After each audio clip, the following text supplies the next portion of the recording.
So this video is going to be a really quick presentation about logos. So let's kind of jump right into it. I know a lot of you folks all know what a logo is, but we do have to ask that question, right? So what is a logo? So here's one of our definitions. So a logo, also known as a logotype, is a graphic element, symbol, and icon of a company or brand. For some of us, we are going to be making our own logo, so we are going to be kind of partaking in this. You folks are going to try to start up your own brand. Okay, now the other thing that a logo kind of serves as is as a visual identity. Yeah, so when people see your logo, they tend to hopefully associate it with the company or brand that it represents. Yeah, so in our case, that'll be hopefully to represent you in the eyes of the consumer. Okay, now here are some logos that probably are familiar to you folks. Yeah, so we have the upper left hand corner, we do have Supreme. And then on the lower right hand corner, we have Gucci. Now, there are also two other images on here that you folks can probably figure out, which is an example of really good branding for a logo, because you're able to say, like, oh, the one in the upper right hand corner, that's Fox. The one in the lower left hand corner is for Jordans. And so just the fact that you can recognize it visually says that they've done a really good job with their marketing. They don't even need to have the name of the brand like even spelt out. Yeah, you're automatically just picking it up and identifying it right off the bat. Okay. Now, a lot of brands, especially when they start off, you do want to include that additional information. That'll be us for sure when you folks are beginning and creating your logos. Yeah, you want to make sure you put as much information as you possibly can that is relevant. And so if you see over here, we have our skateboarding company over here. Its name is fully spelled out. We also have a surfing company probably a surfboard company on the right, yeah, called Minimal. Those are spelled out. For our purposes, that would probably be like your name. Yeah, would happen to be on your logo, right? Because again, not fully established yet, but hopefully will be very soon. Okay. Other logos that we can kind of take a look at here. Yeah, again, notice I'm kind of only showing you folks black and white logos right now. That is on purpose. Like, a lot of these do have color versions, but it is I did choose this for a specific reason. Some cool things too. If you look on the one in the lower left hand corner, we have our King Piece clothing. Sometimes it's cool to bring another visual element to mix with sometimes what the name of your company is. Yeah, so there's our King Piece, like literally. Yeah, creating the I, so that's pretty cool. If we look at disc jockeys, if you look at the S, yeah, it turns into little mic over there, so that's pretty cool, right? So again, yeah, logos with a lot of information on it. Yeah, so black and white. We're gonna look at these ones over here. Some of these are pretty fun. A lot of them are, if you notice, we kind of flip the colors. Yeah, so the black is defining the white as opposed to the previous ones, right, which were the opposite. Yeah, so some fun logos going on over here as well. Yeah, but visually very readable. Yeah, and that's going to turn out to be very important. Now, here's a few that are in color. One of the things I want you folks to notice about these is that they kind of use a lot of silhouette activity. If you notice, like if you take a look at the Goodwill running, in between the two figures, we can kind of see like a little heart over there. So they kind of played around with that imagery, made it look pretty cool. If we look at the architecture one, that's the one in the bottom left hand. Yeah, so the H. That one down there, you can kind of see like all of the visual is not fully defined, but your mind is kind of closing up those gaps, yeah, in terms of like, oh, I need to close that H up. So very interesting, and it does have a 3D feel to it. Also, we have Magnetic Design Studio. That was a lot of fun because literally, right, the M is a magnet, and you can sort of feel the letters getting pulled towards that M. So yeah, neat design. All right. And again, here's a few more. These are probably a little bit more recognizable to you folks. Yeah, Body Glove, Red Bull, Rip Curl. Again, this is where we start getting into, again, our color and stuff. They are very iconic, specifically like Body Glove and Red Bull. I believe those two are they kind of are identified by their colors. Yeah, it is a very important component of their logos. All right, so again, some examples of logos that are out there. I fully expect maybe about like at least a third, maybe about half of these you've seen before. Now, here is where we kind of get into our planning stage. So you're going to be making a logo, but to make an effective logo, we want to make sure that like we're following the following rules. Yeah. So well-designed logo. What is a well-designed logo? Well, there's three parts. Number one, you want to make sure that your logo can be read very well. Yeah, and that means it doesn't matter the size. If it's small, like let's say about the size of a dime, or even if it's large, like something printed on a huge banner. Okay, that logo should be equally effective in both ways. This especially has to go with the small one. If you end up having a logo that doesn't look good when it's small, that's probably telling you that you need to redo your logo because you're losing detail, or maybe you can't read what's on there. So it kind of defeats the purpose, right? Remember, your logo is supposed to identify you, or your brand. Yeah. Okay, number two, it should also look great in black and white and in color. Yeah, so notice it needs to hit those two components. One of the things, like remember I kind of mentioned at the beginning of this presentation, when we were looking at those logos, they were black and white. However, we want to make sure that, although we like logos will catch your eye if they are in color, if they don't look good in black and white, then you're kind of limiting yourself as far as your designs. A lot of shirts or and like products that you would put your logo on, most of the time they will end up doing it in one color. Yeah, and so if your design is too complicated, like color wise, what will happen is like it gets really hard. You might have to like re-edit your logo just so that you can kind of do a one-time print on like a screen printer or something. So you kind of want to avoid stuff like that. Okay, last but not least, yeah, you want to make sure that your logo is simple and can be easily reproduced. Yeah, now this goes against a lot of I guess thought process when people are building things. They usually tend to think, and I'm sure you folks can kind of relate to this, is that the more work you put in, the better it should get, right? And a logo, it's kind of like that. When you design, you're trying to put in more work, and yes, you're trying to improve it. However, usually logos go in the opposite direction as far as how they look. Okay, the more complicated the logo is, yeah, whether that you have a lot of details in there, whether there's like a lot of colors, that sort of thing. If it has too much information, yeah, if it's like on that side of the spectrum, that tends to be where you would say a logo is too much. Logos should be simple. Logos should be something somebody takes a glance at it, they can easily recognize it, and you don't want to overwhelm people. Yeah. Additionally, if you notice the easily reproduced, this kind of goes back to your branding where you want your logo to be everywhere that it possibly can be, and you don't want to be limited. Yeah, if it's something that is so complicated that like if somebody has to print it out, like they have to do like 5 passes or whatever, you're kind of again fighting against yourself as far as getting your logo and your brand out there. Okay, so remember these three. Yeah, remember these three. Okay, now I'm going to show you folks a logo, and we're going to kind of take a look at it. So is this a well-designed logo? We have this one over here, and then we have this one over here. All right. Okay, so I'll give you folks a little bit of time to take a look at it. All right, so obviously the one on the left, very small, where depending on where you're looking at, it might be a dime size or smaller. And the one on the right, yeah, we're kind of using up a lot of space on the right hand side. Yeah, so same logo, right? So again, remember one of the key components. Yeah, does it look good small? I can read it, and it's clean, so I think it matches with that.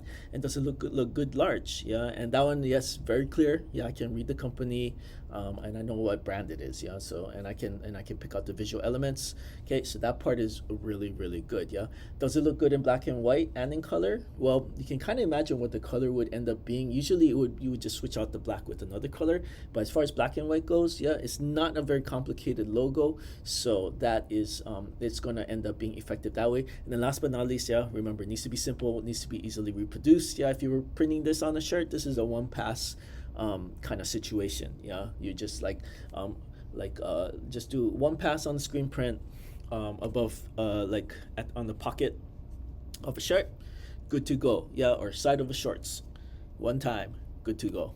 All right, So that would be considered a good logo. Okay, now here is our comparison. So we got our good logos and bad logos. Okay, so we're gonna show you two logos side by side, and we're gonna kind of pick out which one is better. Yeah, so we have the eye doctor on the right, and then we have the clinch gear on the left.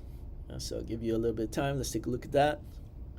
Interesting. Clearly different types of products. Also, in terms of presentation, it seems a little bit different as well. All right. Okay. Now, between these two, again, remember what our criteria is. One thing I would definitely say for the one on the right, yeah, it's a kind of disturbing picture, yeah, but even if it wasn't a disturbing photo, yeah, whenever we're talking about photos, those tend to be immediate disqualifiers for a logo, yeah. You don't want to have a photo in there because number one, they're not easy to reproduce, yeah. Number two, they are not simple. Yeah, for the most part, they are going to be a little bit, there's just going to be too much detail involved. Yeah, so right off the bat, yeah, one of the key indicators that some people end up doing at the logo when they start off is like they want to like just incorporate a nice photo or whatever in it. Okay, that's already a no-go. So Clinch Gear definitely has a lot more on it going. I would say font-wise, it definitely is a plus, right? It doesn't feel, eye doctor kind of feels like it's not really, it just got kind of slapped on there, yeah, as opposed to clinch gear, which is in kind of like a implied oval, which is pretty cool.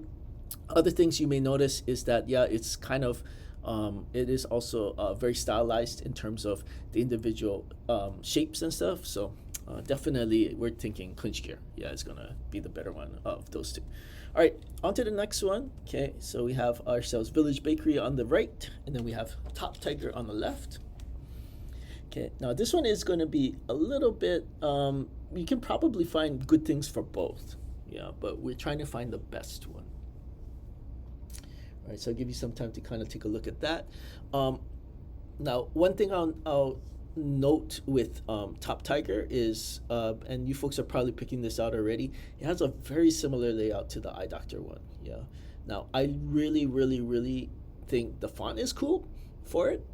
And I think if you were just going with the Top Tiger font, that would be kind of a cool choice. And I could see that being in black and white. So it would actually meet that criteria because it looks pretty good in color. It does look pretty good in color. And if you shrank it down, you'd probably still be able to read it, yeah?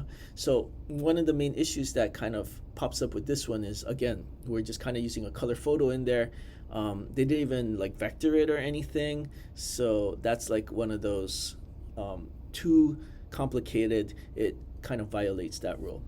Meanwhile, if we look at the Village Bakery, yeah, again, it is pretty clear to see on there. That one I could see turned into black and white, but for the entire logo, as opposed to the Top Tiger, which is not going to be as easily transferred. Again, it does react pretty well if we were to say like, if we're going to reprint it, yeah, it is simple enough to do that. So between the two, again, yeah, we'll probably end up with the Village Bakery. All right, and we're on to these two guys. So we got the Palm Restaurant, and then we got Three Kids Clothing. Okay. Now, of all of the examples, and this is our last one that we'll kind of be going over, I think you can automatically, I think we'll mostly be in agreement on which one you would end up choosing between these two. If we're taking a look at the Three Kids Clothing, that one kind of feels like the image is stronger than the text. Which is a little bit of a problem. Is it simple? I wouldn't say so. Yeah, it does have a lot of like anytime you have illustration and you're kind of adding like a lot of detail on there. Again, that's kind of makes it a little bit too complicated. And honestly, yes, it's just not the most appealing. Yeah, to although it is literally three kids. Yeah, and their clothing, I guess. Yeah. Meanwhile, we can kind of take a look at the Palm Restaurant one on the left. Yeah, that one has some fun stuff going on. Again, notice the holding element. Yeah, so there's a circle on the outside. The palm itself, the L is that tree, as you folks have noticed already. So those kinds of things, like it really shows like, okay, although like it probably took longer, if I were to tell you to redraw, I think it would take you longer to redraw the Three Kids Clothing. If we're talking about effective logo, it's the Palm Restaurant, hands down. Yeah, that's gonna be the winner as far as the well-designed logo. Yeah, because simplicity, easy to reproduce, will look good in black and white, and will definitely 100% look good small or large. Yeah, so probably the best logo that we've had of the six that we kind of looked at, as far as good bad logo and bad logo. All right, now here we have in big red letters. Okay, make sure that when you're doing logos, you want to make sure these logos are original. They should not be confusing the public.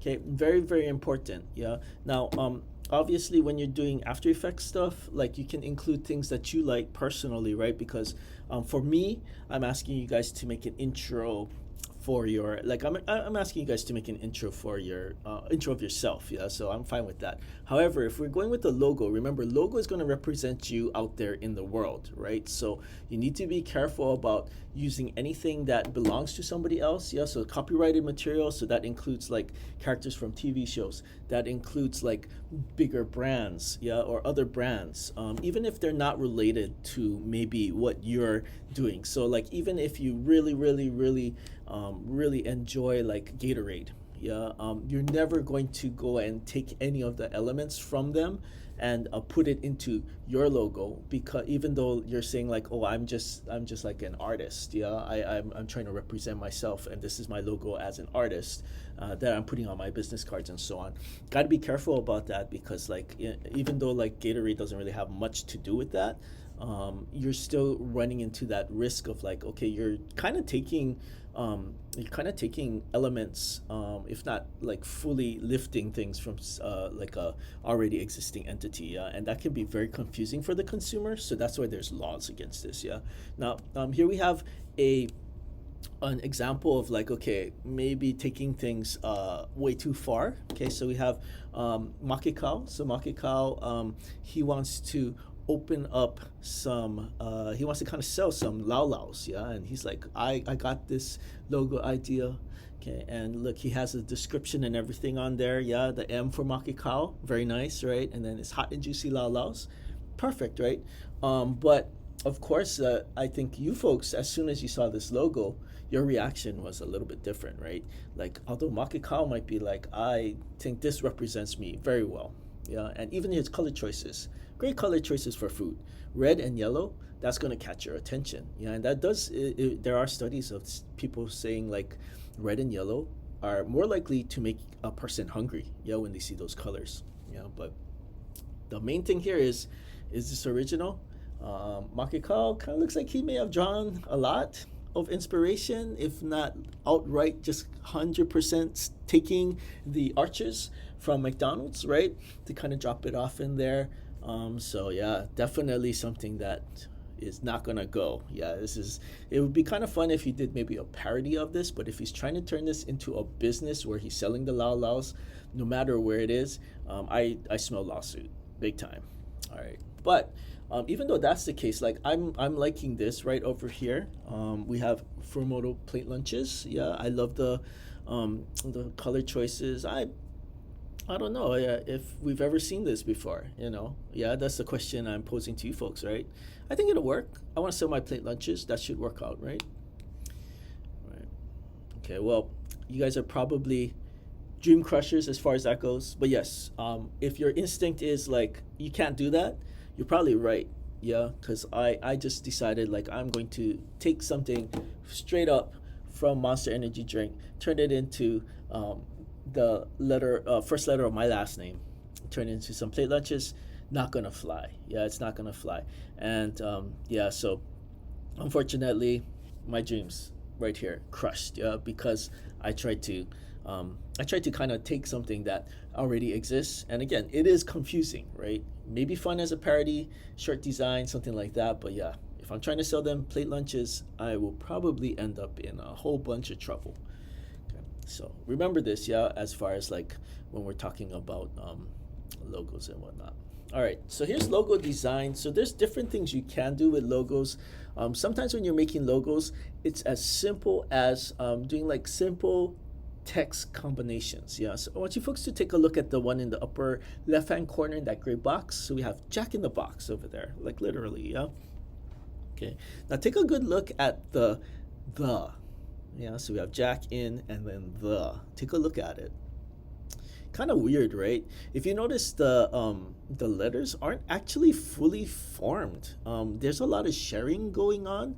In fact, if we look at the vertical line on the right hand side of the H, right, and then the vertical line that makes up the spine of the E, they kind of combined. Okay, you'll also see that at the bottom and box, right? So the O and the X, they're kind of like conjoined. Okay, really, really weird. So maybe if you were to actually look at this, it would be maybe Jack in the Box, right? Okay, but the interesting part is like, um, the human brain is always trying to like close things up. Yeah, so when you're taking a look at this, you're trying to make meaning of it. You're going to read it out as Jack in the Box. Yeah, it's an interesting phenomena. Yeah, so that's one way you can easily kind of take text and play with it and make it a little bit more engaging. Yeah, than just having it written out. Another good example I really like on here is the CNN one. If we take a look at that again, it's like instead of having the two ends at the end, it's actually one and like one. Yeah, it's like one and two thirds of an N. Yeah, something like that. I'm not sure if the math is correct. Yeah, but again, we have shared lines. Yeah, in the ends. Yeah, so kind of a fun thing to kind of play around with. So here's some examples on here. Like remember we kind of talk about the in Jack in the Box or CNN. Yeah, with the ends connected. We have this thing where you can kind of put them side by side. This is called a shared stroke. Yeah, so what you folks can try out, like if you have a sheet of paper or something, just kind of draw one out. Yeah, so trying to draw a shared stroke, and then try to find two letters that you can make this out of. Yeah, most of the time you want, if you're doing this, you want to make sure that it's letters with vertical lines. Yeah, those work really well. But as you saw with the box in Jack in the Box, you can kind of even meld things that maybe aren't as vertical. Yeah, so those are more diagonal, if anything. Yeah, for the X's, for the X and the O. Yeah, so but I want you to go ahead and try this. Yeah, so draw out a shared stroke, and shared stroke tends to be vertical. Yeah, shared stroke tends to be vertical. All right. We're then gonna jump into the next one. So here's another like trick you can kind of use to make your text a little bit more dynamic. Yeah. So if you take a look at your F and your Z over here, the one on the right, it's pretty much the same text, but what you did was kind of created a connector at the top. Yeah, and again, very much more dynamic. It feels a lot more cohesive. Maybe a little bit more challenging to read, but the trade-off is pretty cool. So anytime you have like a line that goes straight across, this is called a horizontal crossbar. Yeah, it sounds like a MMA move or something. Yeah, but horizontal crossbar, and again, this is just another way you can add something dynamic to your logo, yeah, or your text that you're putting together. Okay, so I want you to go ahead and try this. Again, remember, kind of like with the previous one, you want to have certain letters. So only this won't work universally, but it'll work for letters that have a bar, yeah, that have a horizontal straight line. Yeah, those tend to work. You may also find like one of the shoot offs of this, or one of the like kind of like alternatives, yeah, to this is like if you were to kind of write it out more in a cursive style, so you have those connectors someplace. That'll also make your text a little bit more cohesive. Yeah, so again, little tricks to kind of play around with. But yeah, so you can go ahead and try a horizontal crossbar. We already know F and Z would work for that, but like, yeah, letters like E, R, P, T, the letters like that are all going to be things you could turn into and utilize that horizontal crossbar method. All right, and then one last fun one here is our fill in the space. Yeah, so we do have the one on the right. That's actually our original one. Anytime you have a gap in a letter, you can overlap it. Yeah, and so a lot of the time with a logo like this, if you have a silhouette, that's something you can kind of work out, especially if it's the same color as the background. Yeah, so but over here, if you notice, what they did was they identified there's a puka in the A, there's a puka in the O. Okay, just dropping off a nice little flower in there. It reads well.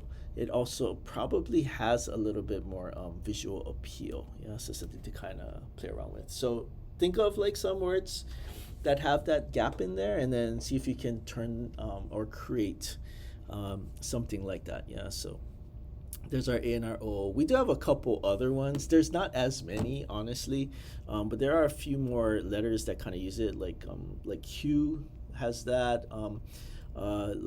P. We also have like R. If we're getting into lower cases, there's a few there as well. Like so, E would fit into that category. There are like a few more, yeah. But yeah, if you end up having to want to edit up a logo, that's one other option. All right. Okay. Now, one of the cool things that we're going to be kind of playing around with, and I want you folks to think about, like, we're not going to get super deep into this, but I do want you folks to think about like silhouettes, yeah. And then if you take a look at some of these images, some are better than others. But if you are really strong at making nice silhouettes, you can make some really good logos, yeah. So for example, we do have our martini house, yeah, that's the one in the lower left hand corner. That one's pretty fun, yeah. Two martini glasses forming a house. Very much a simple image that is very, you can sort of tell they put some thought into it, and it does evoke kind of a playfulness, yeah. So that one's pretty fun. The other thing too is I do like the collared scholar, and that one's pretty fun. We have two silhouettes of a dog, right? But then we have pre-educated white dog down there, and then we have our graduate, yeah, who's silhouetted in black. Pretty much a kind of a fun play on on their growth, like even literally, yeah. Growing as a scholar, growing as a person, growing as a fine canine. All right. Other things with logo design. Remember, we kind of talked about the fill in the space. Yeah. So Bootstrap, excellent job of doing that. In fact, they do that twice. If you take a look at the B, right, literally, there's a boot in there. Cool. It also helps that they have sorry, I keep calling it Bootstrap. Boot stop at the bottom, and that kind of like helps me to also read that, because then I'll bounce back and forth between the two. You also may notice the O, very stylized, yeah. So it does feel like that is also utilizing something that is very Western. So it kind of goes with thematically. I really like this Andrew Lindstrom logo. Just because like it doesn't just end in that space, yeah. So that little that growth that he has as far as like the plants, yeah. You can sort of see like, oh, it extends, and it actually goes and extends out of the letter, yeah. So pretty fun, yeah. They're kind of playing around with that. All right, and then of course I adore this logo. Yeah, it's very much, you can see the designer had some fun with it. We actually saw this earlier in the presentation. Yeah, but black dog, very cute. Yeah, and like very readable, and also probably very memorable. Yeah, I like the everything about like how they put that together. All right, so just as a review, yeah, remember we have number one, what is a logo? Yeah, so kind of just, if you don't absorb anything else, if you can remember like what a logo is, and also what are the three characteristics of a well-designed logo. Yeah, so this is what we should be coming away with more so than anything else. The rest is more like us taking that information and turning it into our own awesome logos. Yeah, but remember, logo, right? It's representative. It's your visual identity. It's for businesses. It's for a brand. It's for you. Yeah, so it depends on who the logo is for. Also have the three characteristics of a well-designed logo. Yeah, so remember, it needs to be small or large. It needs to look good in either case. Yeah, it also has to be simple and easy to replicate. If not, then go back to the drawing board. Okay, and then of course it needs to have that ability to either look good in black and white, or also be good in or catch the eye in color. Yeah, but the key thing, if you had to choose between those two, make sure it looks good in black and white, because you can make something black and white look good in color afterwards. Yeah, we all know that this is something that is possible because of all of the companies that take their logo and turn it into some kind of rainbow palette during 1 month a year. Yeah, so we know that that's something that can be done. Yeah, but if it's not good black and white, it's going to be that kind of process that kind of should halt things, and you should say like, okay, maybe this logo needs some work. Yeah, and kind of go back to um, the planning process.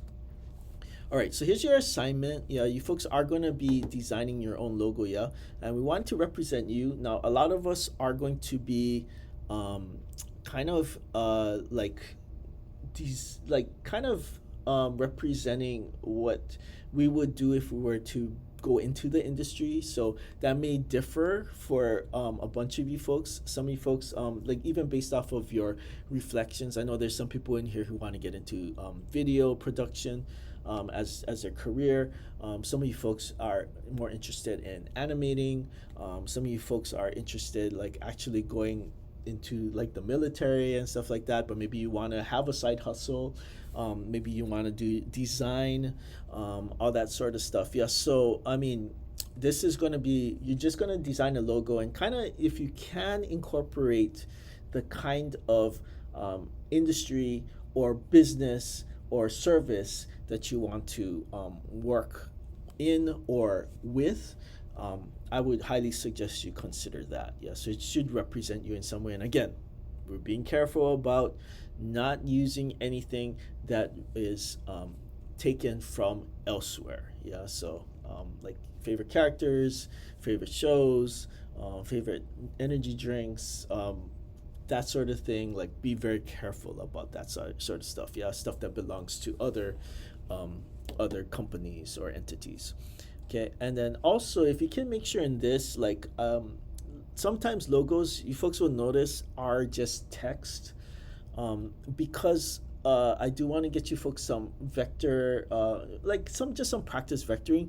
Please make sure that you include at least one graphic element in there. And what I mean by graphic element, if you're not sure, is I'm looking for you folks to create a something like a silhouette. Yeah, so something in there that shows me that, okay, you're also using the pen tool while you're developing this. Yeah, okay, so that's my requirements on there. Really quickly, I'm gonna show you some old student examples. Yeah, some of these, like, I'm hoping you guys will bypass this, but as far as like what you are able to achieve, but it is kind of good to look back and see what like students have done before. And by the way, this is a high school level, yeah. So we'll kind of take a look at this. So we have Alex Kamau over here. Okay, and then once again, he decided that he was going to fill in the space, so he was using that. Notice full name is represented. He decided I am also going to include my initials. Great place for him to put his kicking individuals. Yeah, so just based off of this, you can kind of get a feel for, okay, I know what kind of business he's offering, or I know what kind of interests he's into. Yeah, and then we have Christine over here. Yeah, so hers one, she kind of made a different approach. Again, she's kind of doing an implied circle on the outside. Yeah, so everything's kind of built around that. Notice that she has some butterflies in there, kind of a cool element to play around with. I want you to note too, once you get like one good vector, you can reuse it, and that's what's happening with these butterflies. Is like she just created a nice little butterfly vector and decided like, oh well, I'm gonna place a few, and I'm gonna play with the black and white contrast. Yeah, so anything overlapping the letters, yeah, would be white, versus like any that would be represented on their own. Like, who knows, maybe there's some white butterflies flying around out there, but we can't see it. Yeah, so at least we have 4 butterflies on there. All right, and then we also have Momi over here. Yeah, so Momi is going to kind of represent herself with her fashionable posing. Yeah, so she did like 3 vectors of that. But again, we're kind of looking at this and getting an idea of like what they're about. Yeah, so this could be a fashion brand, or again, it could also be like just her interests. Yeah. Now we also have Devin's over here. So Devin is kind of playing around with the letters. One of the cool things is I guess he's kind of doing like a he's kind of doing some snowboarding stuff on here. But one of the neat things is with his text, if you notice with the larger initials or whatever, he decided that he was going to play around with the element, and he actually was able to turn the V into like a actual. It actually interacts with his little silhouette over there. So kind of a cool thing. Again, this is just a few ideas that you guys can kind of take a look at and maybe consider for your to when making your own logo. Okay, but yeah, we're gonna be running off and running with that one.